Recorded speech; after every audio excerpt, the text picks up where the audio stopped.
Bharat Oman વચ્ચે free trade deal તેમજ અમેરિકી ડોલર સામે રૂપિયો રિકવરીના પોઝિટિવ પરિબળથી સપ્તાહના અંતે ભારતીય શેરબજારમાં અંદાજિત 400 પોઈન્ટથી વધુની તેજી જોવા મળી. બુલિયન માર્કેટમાં રેકોર્ડ બ્રેક તેજી બાદ એમસીએક્સ પર ચાંદીના ભાવમાં અંદાજિત 2000ના ઉછાળા સાથે પ્રતિ કિલોગ્રામનો ભાવ ₹2,05,500ની સપાટી આસપાસ ટ્રેડ કરી રહ્યો હતો. જ્યારે એમસીએક્સ પર સોનાના ભાવમાં અંદાજિત ₹300ના ઘટાડા સાથે પ્રતિ 10 ગ્રામના રૂપિયા 1,34,200 આસપાસ ટ્રેડ થઈ રહ્યો હતો.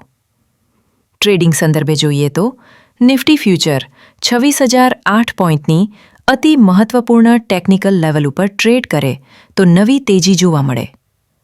ખાસ કરીને pharmaceuticals, banking, personal care, auto components, equipment સેક્ટર્સમાં સ્ટોક સ્પેસિફિક ખરીદી જોવા મળી શકે છે.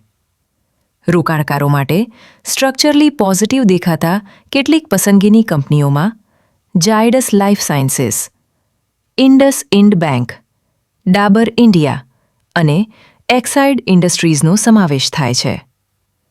ભારતીય શેરબજારના ડેઇલી અને વિશ્વસનીય અપડેટ્સ મેળવવા માટે અમારી વેબસાઇટ www.nikhilbhatt.in ને સબસ્ક્રાઇબ કરો. The securities quoted are for illustration only and are not recommendatory. Investment in securities market are subject to market risks. Read and agree. Disclaimer and related all the documents carefully before investing mentioned on www.nikhilbhatt.in.